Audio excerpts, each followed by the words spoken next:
bem-vindos ao Love the Problem, o podcast oficial da K21 e agora também Nowhere, onde trazemos novidades, dicas e tudo de mais relevante no universo corporativo, com carinho, toda semana para você.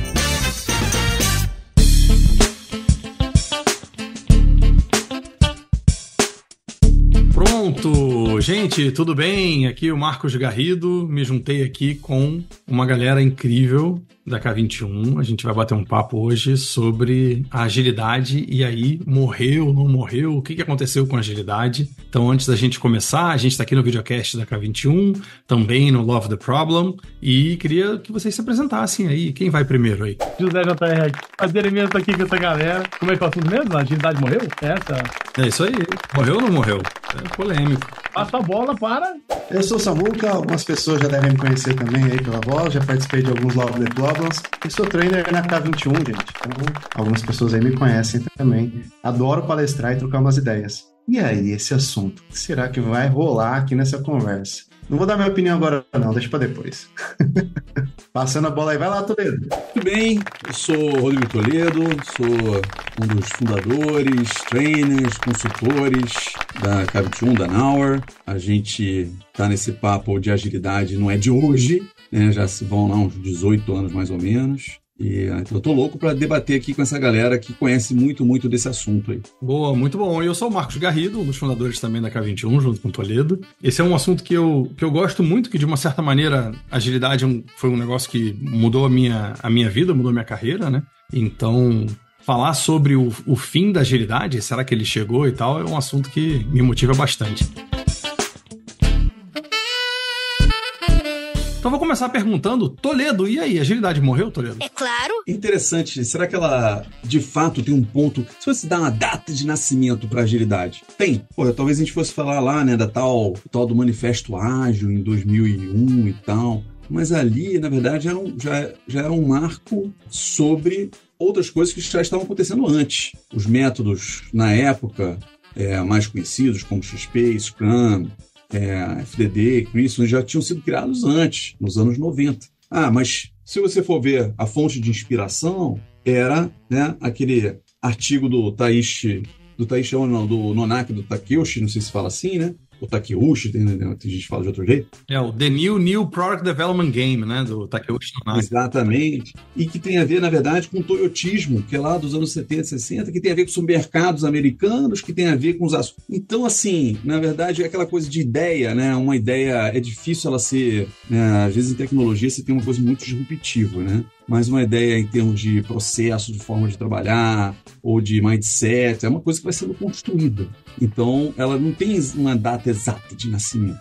A gente tem marcos, né? Você pode dizer, a Revolução Francesa, né? É o 14 de julho lá. Beleza, mas é um marco. Mas a Revolução Francesa não foi, tipo, naquele dia as pessoas acordaram, temos que fazer uma revolução. Ela foi acontecendo, foram insatisfações, etc., que foram levando para aquilo que virou um marco. Então, assim como não tem data de nascimento, certamente não vai ter uma data de morte. Estão falando de um pensamento, de uma forma de encarar, etc. Então, eu vou começar por esse lado aqui para não já sentenciar uma resposta. Você viu que eu não respondi a tua pergunta, né, Marco? Boa. Não, é que você foi fazendo uma regressão assim, achei que você fosse parar nas pirâmides, mas você foi parar na Revolução Francesa. Pronto, tá bom. Exato. Eu não fiz a piada, mas merecia ter feito. Mas é interessante pensar nisso, né? Porque se tem algo que as pessoas têm falado hoje em dia, é sobre esse momento, será que chegou no ápice? Será que a agilidade bateu no seu teto, no seu limite? E isso é uma discussão que vem acontecendo no mundo inteiro, né? E não é só agilidade, eu acho que de uma certa maneira a gente vive num mundo, num pós-pandemia, que é um mundo muito mais complexo, muito mais difícil do que era antes, né? Então a gente tem cenários diferentes e talvez uma complexidade maior e além de tudo ainda vem uma inteligência artificial aí, né? O pessoal falando aí de chat GPT o tempo inteiro, agora é tudo GPT, né? O Samuca GPT já a gente vai lançar aí para poder consultar o mestre Samuca 24 horas por dia. E aí no final das contas as pessoas misturam tudo isso e saem criando ideias sobre o que morreu, o que não morreu. E é engraçado que a primeira vez que eu ouvi que a agilidade morreu foi em 2009, numa palestra dizendo, a agilidade já morreu. E todo ano tem alguém palestrando sobre o tema. Eu acho curioso isso, assim. Acho que que alguém quer cravar o dia da morte, né? Tipo, eu falei, eu avisei, fui eu que contei, fui eu que disse. E tem gente fazendo isso desde 2009, pelo menos que eu tenha visto. Provavelmente, ao dia seguinte do Manifesto Ágil, alguém falou, isso aí já morreu. Sempre tem, né? Então, acho que é um comportamento interessante. Zé, e aí, sua opinião, Zé? Opinião, vamos lá, se a agilidade morreu. Já que vocês já trouxeram histórico e tudo mais, a resposta eu acho que ela não morreu. E o motivo que ela não morreu é porque ela, na minha opinião, a gente nasce se adaptando. Então, quando o bebê sai da barriga da mãe, começa a tentar andar, ele tem que se adaptar ao processo de andar, de engatinhar, cair, levantar. E ele tá ali a todo momento tentando, vou fazer diferente, ele tá experimentando. Então, ele tá se adaptando a todo momento a uma nova realidade dele. E isso é natural e intrínseco nosso, no próprio desenvolvimento do ser humano. Só que eu acho que acontece quando ele vai crescendo, chega aos 7 anos, aí mais ou menos ali a gente mata ele, né? Porque a escola vem meio que padronizar a forma de pensar, de estudar e de passar na prova, que aí essa adaptação, criatividade, de olhar os problemas e tentar fazer diferente, ele acaba se encaixotando e se torna um adulto muito menos adaptável a mudanças, a aceitar a mudança. A criança está aceitando, é o ser ali humano que mais está aberto a aceitar mudanças, na minha visão. Então, por isso que eu falo que eu acho que a agilidade já não morreu. O que pode morrer, talvez, são outras coisas. É os comos a gente acha a solução para falar que alguma coisa é agilidade, como, por exemplo, formas, trabalhos, frameworks ou métodos que as pessoas têm colocado ou vendido. Né? Mas a agilidade não morreu, não vai morrer. A gente nasce adaptado. É verdade. Se eu não me engano, o Samuca tinha um ponto de vista interessante sobre esse negócio também. Minha opinião, para algumas pessoas, o como você conheceu pode ser que sim, ou pode ser que não, né? Mas eu acredito que pode ser que sim em alguns casos. O como você conheceu, porque a agilidade ela evolui constantemente. Ciclos curtos, melhoria contínua e foco no que é mais importante. Se está melhorando, então como você conheceu, provavelmente morreu. E talvez quem está falando isso... É o jeito que aquela pessoa conheceu. Esses dias atrás, acho que no finalzinho do ano passado, eu escrevi um artigo falando que a agilidade, a gente pode aprender agilidade com os vikings, 700 DC, 700 depois do Cristo. O Toledo falou de Revolução Francesa, o Garrett já trouxe as pirâmides, né? Mas eu trouxe ali 8 fatos que provam que a agilidade são para qualquer área. Mas a agilidade que a gente está falando aqui, que é a aprendizagem contínua, evolução contínua, melhoria contínua. Então, para mim, a agilidade nesse ponto, igual que o Zé trouxe, eu concordo em gênero, número e grau, não morreu não, pegou o contrário. Se você pegar o que os vikings falavam, vamos para lá, nosso objetivo é esse. Eu adorava isso, né? Assistir série viking e tal, estudar um pouquinho, vamos por esse caminho aqui. E aí, vamos lá. Ah, vai acontecer alguma... Não, os grupos todos sabem para onde a gente está indo, sabem qual é o objetivo. Se organizem, resolvam. Onde é que perdeu isso em algum momento na história? E o que o manifesto tentou, que nem eu trouxe, o Toledo trouxe, é reescrever isso e trazer novamente. Gente, lembra disso, ó. Vamos lá, foco no objetivo, foco no que é importante, vamos lá, autonomia. E assim por diante. Uma coisa que eu sempre fico pensando é o seguinte, o mundo tá ficando mais dinâmico, não tá voltando a ser estático, né? Se o mundo tá ficando mais dinâmico, então peraí, então talvez a agilidade tenha que ficar mais dinâmica. Talvez a forma, e aí eu concordo muito com o que você falou, talvez a forma como a gente tenha conhecido a agilidade, por exemplo, o Scrum, quando nasceu lá em 1993 e depois foi apresentado ao mundo em 95, ele nasceu sem retrospectiva, por exemplo. A retrospectiva foi inserida no Scrum anos depois. Então é interessante como essas coisas também precisam evoluir. Mas o que tem acontecido muito no mercado brasileiro, especificamente, é essa discussão sobre vagas, sobre papéis, mas tem Scrum Master, não tem Scrum Master e tal. E as empresas que nem adotaram, por exemplo, o Scrum do jeito certo, já estão matando o uso do Scrum. Então tem empresa que não, aqui não tem mais porque não funcionou. Mas fez do jeito certo? Não. Então também não tem como funcionar. Acho que a gente tem uma mania, não sei se é uma característica cultural nossa, de adaptar tudo a ponto da coisa ficar completamente diferente do propósito original, aí ela não funciona, e aí a gente fala, viu, não funciona, então o negócio não dá certo. E é engraçado isso. Aliás, a coisa mais difícil do mundo é encontrar no LinkedIn uma vaga de Scrum Master que peça o que o Scrum Master deveria fazer. Porque o que mais tem é pedir qualquer coisa menos isso. Fala aí, Zé. Não, você falou, eu tava aqui. Cara, um dos primeiros erros que dá para encontrar é o RH, aí não é culpa do RH, provavelmente ele foi instruído, ele acabou olhando e copiando outros exemplos semelhantes, que está pedindo Scrum Master, aí ele tem um monte de skills ou habilidades técnicas que nenhuma está direcionada a pessoas, que basicamente é o que o Scrum Master tem que lidar com pessoas e não com habilidades técnicas como programação, financeiro, dados e outras coisas, para não dar muitos exemplos aqui. Então, eu acho que esse é um dos problemas que talvez é onde as pessoas começam a falar sobre a agilidade morreu, porque a gente não quer mais aquele cargo, que também não era para ser um cargo, era para ser uma habilidade, e por isso que chama no Scrum, por exemplo, o papel, ou no Kanban também não é um cargo, é chamado de papel, o STM, ou em outros frameworks também, que a gente usa na agilidade aí, e não tem esse cargo mesmo que a pessoa tem, mas é assim a habilidade de tratar daquela forma, daquele método, daquele framework, né? Aquele processo daquele que está sendo dito ali. E é muito engraçado isso, né? Encontrar umas disfunções assim, gerais nos cargos. É interessante se a gente for pegar na essência e falar, né, como o Samuca falou, ciclos curtos. Alguém vai ser contra isso? Melhoria contínua. Alguém vai ser contra isso? Foco no valor. Alguém vai ser contra isso? Cara, então, não morreu, certo? Porque essa é a essência. A gente pode estar falando talvez, de algumas formas que a gente é natural. Tem métodos ágeis lá do início que nem se fala mais hoje. Então, beleza, a gente pode falar de formas que foram mudando, etc. Mas na essência, essa essência ela tem que permanecer.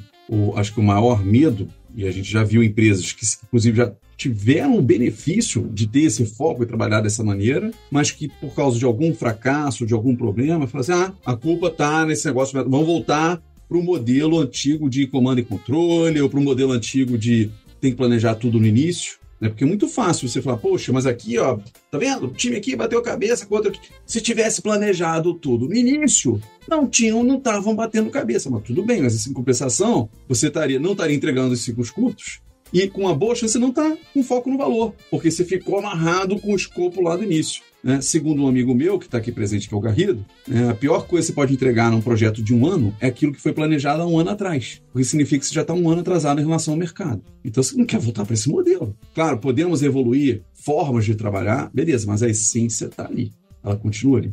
É bom, né? Em relação a papéis, por exemplo, a gente está falando do Scrum Master aqui, um tempo atrás tocou meu telefone aqui, eu atendi, era uma pessoa de RH, falou assim, Garrido, me deram seu telefone aqui, porque eu tô procurando uma pessoa para Scrum Master e tal, e queria ver se você conhece alguém. Eu falei, conheço bastante gente, me fala aí o que você quer, qual perfil que você tá procurando e tal, aí eu te ajudo a encontrar. E a pessoa falou, então, eu quero alguém que seja certificado Scrum Master, certificado Java, certificado PMP, você conhece alguém? Eu falei, olha, acho que não, assim, por que você quer tudo isso? E aí eu fui entender por que a pessoa quer tudo isso, por que a pessoa faz uma sopa de letrinhas e vai tornando aquilo, a descrição da vaga, um negócio impossível de preencher. Porque eu não quero ficar analisando 1000 currículos, né? Eu quero pegar 1 ou 2 pessoas aqui e olhar, eu quero economizar tempo. E aí as pessoas esquecem o que é realmente necessário e passam a exigir coisas impossíveis. Tem até aquela piadinha de que, poxa, o que cobram hoje de estagiário de desenvolvimento de software, o cara era para ser especialista já, né? Então, esse é um negócio que sempre aconteceu. E na agilidade ele acontece também. Todas as disfunções que a gente tem no processo de recrutamento e seleção nas empresas, elas acontecem também para a agilidade. Então é muito natural que existam distorções. Essas distorções sempre aconteceram e vão continuar acontecendo. Sabe que você comentando isso, Garrido, me lembrou aqui um papo que eu estava tendo semana passada com um diretor de uma empresa. Para não expor o nome dele aqui, porque eu não sei se eu posso falar o nome dele, né? Começa com ele, pronto, deixei assim. Pronto, tá bom. E aí a gente tava trocando uma ideia que a agilidade, será que a agilidade morreu? A gente trouxe esse assunto, né? E aí ele comentou assim, eu acho que não, eu acho que a agilidade, na verdade, está usando batom, pôs um vestido, pintou o cabelo, porque as pessoas continuam necessitando da agilidade de alguma maneira. E aí, quando ele falou isso, foi onde foi cair na minha vida. Falei, é verdade. Tem gente maquiando de outra forma, usando outros termos, mas no fundo, todas as empresas precisam da adaptabilidade, precisam do ciclo curto, porque eles aprenderam depois da pandemia, o ciclo curto, quantas empresas a gente está vendo que agora elas fazem estratégia de 3 em 3 meses. Independente de qual o framework que ele está usando, ele para fazer o planejamento estratégico, para revisar de 3 em 3 meses, deixa eu dar uma olhadinha para ver se está tudo certo, porque ele foi forçado na pandemia a refazer e ele aprendeu que aquilo ali é melhor. Então essa adaptabilidade, esse ciclo curto, né, comparado a 1 ano, 3 meses, é curto. E tudo que a gente está falando aqui continua sendo. Por isso que, mais uma vez, aqui minha resposta para a pergunta de se a agilidade morreu. Não, a prova é essa. As empresas precisam, porque senão ela que vai morrer, eu acho. Se faz sentido ou não. Mas peraí, mas aí eu vou até passar isso pro Samuca aqui, porque é o seguinte, porque tem uma agilidade que morreu. Agilidade cosmética. Como é que é o negócio? Aquela que é só da boca pra fora, aquela que não resolve nenhum problema de negócio, aquela que não é adaptável de verdade, aquela que todo o planejamento foi feito do jeito tradicional, mas a execução é feita em ciclo curto. E aí não pode mudar o escopo porque já está aprovado com a gestão, já foi aprovado pelo comitê de mudança. Então, teve um aluno meu, por exemplo, que me disse que os próximos 52 sprints de 2 semanas já estavam planejados e aprovados pela gestão. Pô, essa agilidade não é agilidade. Então, talvez o que tem acontecido no mercado seja exatamente isso. Tudo isso que vocês estão trazendo aqui, como valores fundamentais, princípios fundamentais, essas coisas permanecem. Agora, aquela que é só da boca pra fora, aquela retrospectiva, por exemplo, que é só fofinha, a retrospectiva da tia, aquela retrospectiva aquele negócio da tia, né? O que te agonia, sei lá, te afasta, aquelas coisas que são muito mais lúdicas do que efetivamente com o objetivo de produzir valor, essa morreu. E ainda bem que morreu, porque não era nem pra ter nascido. A agilidade que é só da boca pra fora, não é não, Samuca? Bem por aí, Garrido, porque quando a gente faz por fazer, e acho que é essa aí que morreu, porque vocês estavam falando, eu estava raciocinando aqui, tem toda uma questão de ondas de adoção. Então, qual foi a primeira onda de adoção, de entrar nesse mundo, de brigar por esse mundo, certo? E a grande maioria dessa primeira onda veio da base, né? E aí bateu no teto e o teto não entendia muito bem como é que funcionava e começou a aprender e aí vieram as ondas, né?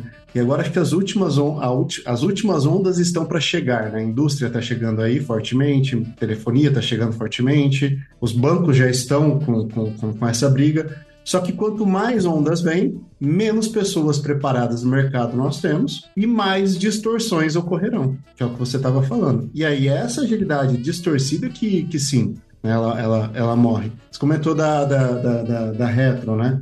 Rapaz, por exemplo, eu criei uma forma de planejar a retrospectiva, de fazer uma retrospectiva que seja direcionada para o problema que o pessoal está fazendo, está vivendo. Não é só ir lá e vou pegar uma técnica aqui bonitinha e colocar. Não, peraí. Por que você pegou essa técnica? Para que você pegou? Onde você quer chegar? O que você quer que as pessoas falem, né? O que você precisa que as pessoas explainem durante essa conversa? Que saia do tapete. Porque é o momento de você fazer as pessoas falarem sem você dizer qual é o problema que elas estão vivendo. Elas precisam se auto-perceber. Outra coisa que eu fiz algumas pesquisas recentemente, métricas. Só comprovou o que eu já imaginava, assim, né? E eu fiz uma pergunta para um grupo de 70 pessoas, mais ou menos, o quanto as pessoas conhecem e usam métricas de negócio, técnica e de processo. Rapaz, gente, o que eu vou falar para vocês foi triste de ver o resultado. A que menos usam nas equipes é de negócio. Interessante, né? Eu me lembro no Agile Brasil, que a gente estava junto lá, em 2023, eu me lembro que na minha palestra, eu comecei logo a palestra perguntando o seguinte, para todo mundo que estava ali na sala, tinha umas 100 pessoas mais ou menos, e eu perguntei o seguinte, você conhece o número de negócio lá, do teu negócio, que você impacta positivamente com o seu trabalho? Que número é esse? Levanta a mão se você sabe que número é esse. Só 3 pessoas levantaram a mão em 100. Ou seja, a agilidade, a gente usa esse conjunto de ideias para criar produtos e serviços, para melhorar negócios, para melhorar a vida das pessoas. Mas se eu não sei nem qual é o impacto que o meu trabalho gera... Eu costumo dizer o seguinte, você não precisa dominar daquilo, mas saber para onde eu estou indo pelo número, mesmo que seja falado para mim qual é o número que eu tenho que ir, o objetivo para onde eu tenho que ir, fica mais fácil. É isso aí. E aí eu vou puxar aqui uma pergunta aqui pro Toledo. Toledo, vou largar um desafio na sua mão aqui. Para quem tá ouvindo a gente aqui, e aí, como é que a gente faz para sair desse lugar em que na minha empresa a gente usa alguma coisa de agilidade, mas também não é muito focado em resultado de negócio, a gente usa agilidade só porque usa, ou porque era uma moda, ou porque alguém achou legal, ou porque mandaram fazer assim. Como é que a gente sai desse mais do mesmo? E aí? Legal. Acho que a gente acabou esbarrando aqui, né, no assunto, o Samuca trouxe bem próximo aqui dos 4 domínios, né, da agilidade. Então, a gente tem que ter um foco. São 4 focos que a gente tem que ter. A gente tem que ter o foco em negócios, que é o que a gente, né... E a sua pergunta é bem essa, né, cara? Eu já vou trazer específico aqui. Tem que ter também um foco na cultura, um foco no processo e um foco na parte técnica, né? Então, é um negócio cultural, organizacional, a forma como a gente se organiza e a parte técnica. E várias vezes a gente fica ou só na cultura, então esse é um dos problemas da agilidade que está morrendo, são aqui, né? O pessoal brinca de abraçador de árvore, né? que o lance é só a gente se dar bem. É importante a gente se dar bem e todo mundo tá feliz. Cara, se não... E o resto? Como é que a gente faz? Ou aquelas pessoas que acham que é uma questão apenas de processo. Tem que respeitar, porque sprints, não sei o quê, que entrega aqui, papapá, e esquece do resto. Né? Tem que ter um foco também técnico, que a gente não vai entrar aqui, mas é importante, que é uma qualidade técnica para quem faz desenvolvimento de software. Estamos falando de testes automatizados, feitos pelo time antes mesmo do código ser feito, etc. Mas a questão do foco negócio, de fato, como vocês colocaram, acaba sendo o maior desses buracos. São as pessoas, né, que querem promover a agilidade ou querem, né, fazer a transformação ágil digital, mas estão esquecendo que o objetivo no final é focar em negócio. Então, como fazer, por exemplo, né, eu ter certeza, que é essa pergunta do Marcos, né, poxa, como é que eu faço para saber se aquilo que eu estou fazendo impacta de fato o negócio? Então, acho que tem duas coisas importantes aqui. Uma é a gente trazer assuntos relevantes para as retrospectivas, ou seja, para aqueles momentos de melhoria contínua. E o Samuca, que é um especialista nesse assunto, né, ele falou de umas coisas bem bacanas aqui. Você trazer as métricas corretas, trazer uma discussão de... Não é só, tipo, né, a retrospectiva perguntar para as pessoas, e aí, foi bom para você? Não é isso que a gente está falando, né? Então, quais são as métricas que a gente quer impactar e melhorar e medir se aquilo que a gente está fazendo está melhorando, etc. E acho que existe uma questão muito importante são lacunas que a gente vê nas empresas de ou uma estratégia mal desenhada ou uma forma de você conectar a estratégia com a execução de forma mal feita, ou a falta da agilidade, que você entrega só as coisas lá no final, ou sem adaptação. Se você está numa dessas três situações, você não vai conseguir entregar, né, mexer nos ponteiros certos que você deveria mexer da sua empresa.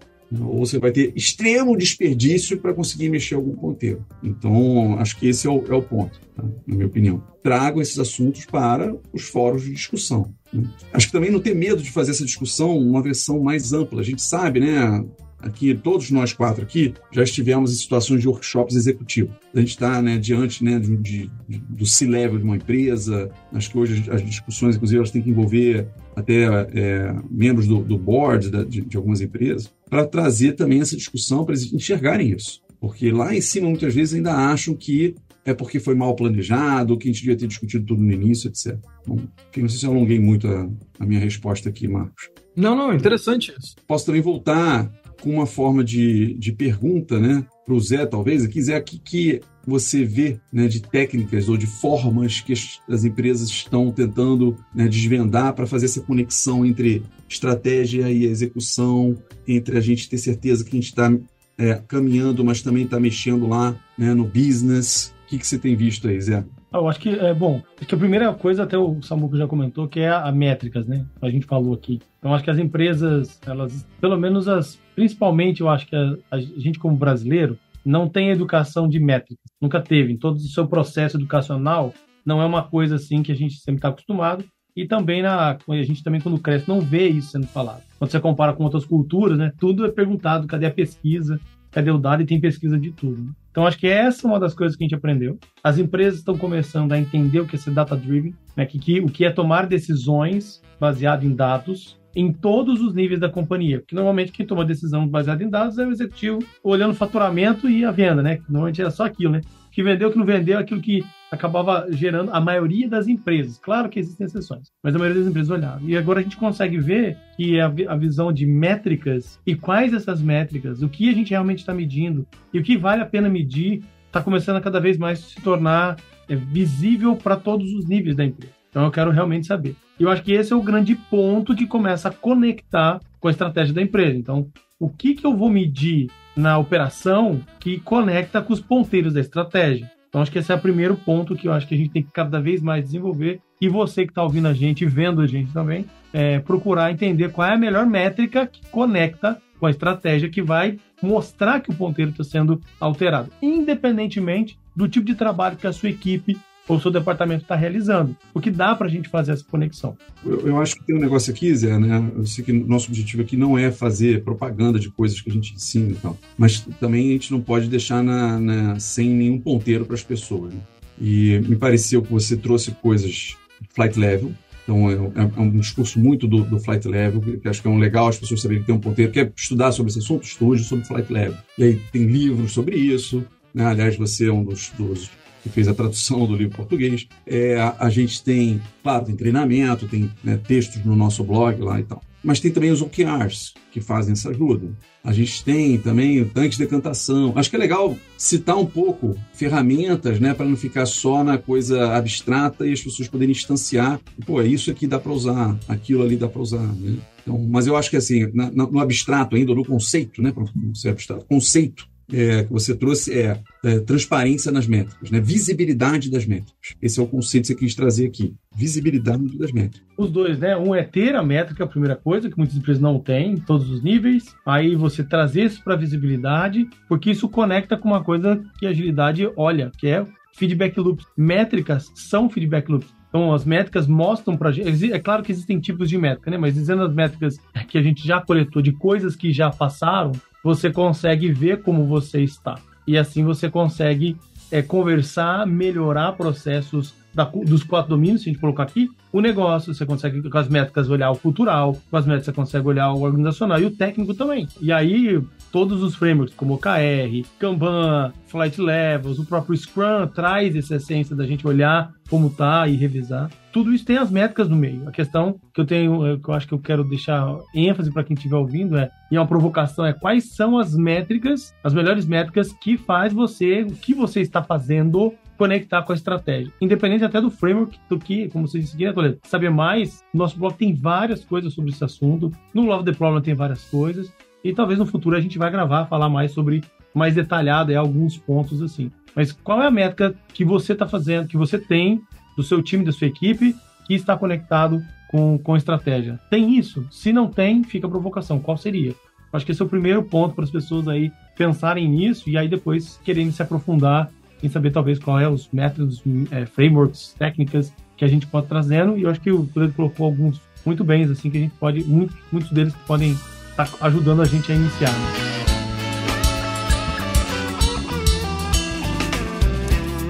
A gente está chegando ao final do nosso papo e eu queria abrir para vocês aqui, passou rapidinho, né? 30 minutos aqui, voando, e queria passar para o Samuca aqui, vou deixar aberto para que vocês deixem uns recados aqui, e é o seguinte, eu vou direcionar o recado. O recado é, a pessoa que está ouvindo ou assistindo a gente aqui, ou ouvindo no Love the Problem, ou assistindo aqui no videocast da K21, a pessoa que descobriu que ela está vivendo essa agilidade cosmética. Eu estou numa empresa que diz que é ágil, mas não é ágil de verdade. Dá uma dica aí, Samuca. O que a pessoa faz? Primeiro passo. Não precisa ser uma lista completa, não. É só o primeiro passo para direcionar. Esse é importante. E aí? Estou vivendo nesse mundo da agilidade cosmética. Para onde eu vou? O primeiro passo ela já está fazendo aqui, né? Que é vir consumir conteúdo. Mas um passo bem legal que eu gosto de falar para as pessoas e você consome conteúdo, você conhece pessoas, aumenta a sua rede, vai em eventos. E a gente tem eventos muito bons, né?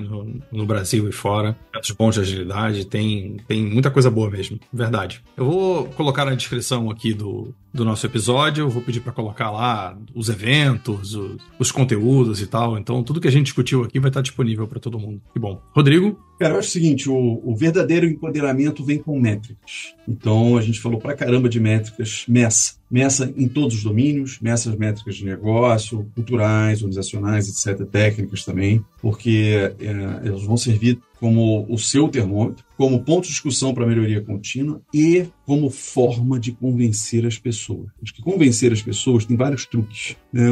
Um dos truques importantes é o uso de métricas. Tem outros truques como se conecte com a dor da pessoa, faça um discurso de acordo com o perfil da pessoa, use na argumentação a experimentação, uma forma de argumentar, mas métricas vai ajudar em ambas as coisas. A gente fazer a melhoria, foco no valor e o convencimento das pessoas. Então, ambas as 3 coisas, não é não? Zé, acho que a bola está contigo para responder também. Tudo bem, acho que é difícil complementar essa galera aqui, né? Quem tá vendo aí.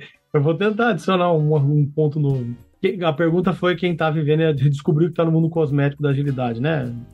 Eu acho que assim, procure estudar, ler, ouvir vários pontos para você desenvolver uma coisa que eu chamo de... Eu não, na verdade, né? Mas é o pensamento crítico. O pensamento crítico não é para criticar os outros, mas é para você ter o máximo de informação e aí você ter criticidade. Me ajuda eu aí. Criticidade. Isso aí, muito obrigado. para você entender o que é melhor. Porque, felizmente ou infelizmente, até o Samuel comentou algumas coisas aqui que acabou expandindo, né? Quando a demanda foi muito alta durante o tempo aí, a agilidade surgiu nos últimos anos, assim, uma febre, um mercado pedindo um monte de agilista que aconteceu. É que muita gente sem experiência, sem ter vivido, sem ter estudado verdadeiramente, pega o papel e vai estudar, e conversado com muitas outras pessoas que já experientes na agilidade, acabaram lançando muitas informações na internet aí sobre a agilidade. E aí, com N promessas, que até que você poderia virar um super mega agilista e tudo mais. Só que, querendo ou não, tudo, não é só na agilidade, mas tudo demanda você estudar. Então, minha sugestão é, descobriu o que está ali? Procure bons livros, procure bons materiais, olhe quem são as pessoas que estão falando, porque hoje a informação existe assim de maneira centenas de milhões, né, de palavras por minuto aí que entra na internet. Mas nem tudo é exatamente aquilo que realmente funciona, é algo muito simples e você tenta entender, tornando o que é simples muito simplista, e esse é o grande problema, né? É muito raro e você quando tenta colocar, cai na armadilha do cosmético, porque ele é mais vendável. Então essa é a minha dica. Consuma conteúdos bons. Quais são eles? Tenha esse discernimento, leia, pesquise, procure livros bons, blogs bons, tenta ver quem são as pessoas, qual é a sua experiência. E essa dica serve não só para agilidade, né? Serve para quem estiver nos ouvindo aí. A sua área que você atua, acho que seria a melhor coisa. O conhecimento, na minha visão, é você conseguir, de tantas milhares de informações que a gente tem disponível gratuito, é conseguir entender realmente, juntar ali o conhecimento dentro desse grande baú de conhecimento que é de informação que é a internet, né? Acho que essa é a minha dica que eu dou para você. Ou seja, tem que fugir daquelas pessoas que prometem, não, vem aprender comigo que você vai ganhar um salário tal, né? Tem que fugir desse tipo de... Isso tem cada vez mais. Tem uma tendência que, a promessa é o dinheiro, o conhecimento profundo, né? Aí você tem a pensamento crítico na hora de fazer a escolha, né? E aí, Marco, você tem que responder a pergunta também. Não, vou responder agora então. É o seguinte, para mim, acho que passa por questionar bastante. Tente entender o porquê de cada coisa. É engraçado porque uma das coisas que eu vejo muito são as pessoas copiando e colando conceitos. Eu vi alguém fazer assim, tipo o modelo Spotify, por exemplo, que nem modelo copiando e colando coisas. Pergunte o porquê, questione. Por que as pessoas fazem? Por que eu tenho que fazer isso aqui? Qual o benefício dessa prática aqui? Qual o benefício dessa técnica aqui? Que momento eu deveria estar aplicando isso aqui? Faça esse tipo de pergunta. Porque ao ser uma pessoa que questiona bastante, você vai fugir do cosmético, porque você vai entender o porquê do que você está fazendo. Isso é fundamental. Então, pra gente fechar aqui, deixa eu agradecer Samuca, Toledo, Zé. Obrigado por vocês terem batido esse papo aqui. Tenho certeza que a gente vai ter muitos outros. Aliás, já vou colocar na agenda aqui pra gente gravar mais bate-papo. Tem muito assunto, a gente já tem uma lista aqui de assuntos interessantes. Deixa eu agradecer então a todo mundo. Obrigado e até o próximo episódio, até o próximo bate-papo. Mais um agradecimento para você que está nos vendo agora, para você que está nos ouvindo agora. Muito obrigado. Pensando em você, entregando valor para você que a gente fez isso daqui. E é importante a gente receber feedback para a gente melhorar. Atenção, é o primeiro videocast da K21. Ou seja, a gente está esperando aqui para a gente poder fazer a nossa retrospectiva. A gente precisa de dados, a gente precisa de métricas. Então, eu quero que vocês digam para a gente aí, gostaram ou não gostaram, para a gente poder fazer a nossa retro e fazer disso aqui uma coisa cada vez melhor, tá bom? É isso. E que assuntos vocês gostariam de ver? Opa, vamos aproveitar os feedbacks para que vocês mandem os assuntos pra gente aqui também. A gente não escapa de nenhum, não foge de nenhum. É isso. Gente, obrigado. É isso aí, até a próxima.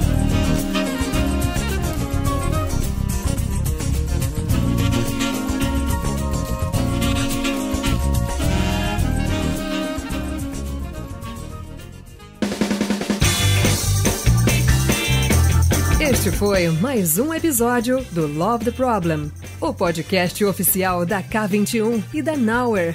Se você curtiu, compartilhe. Inscreva-se no seu agregador de podcast favoritos e espalhe conhecimento por aí. Procure por Love the Problem nas redes sociais e deixe seu comentário ou sugestões. Até o próximo!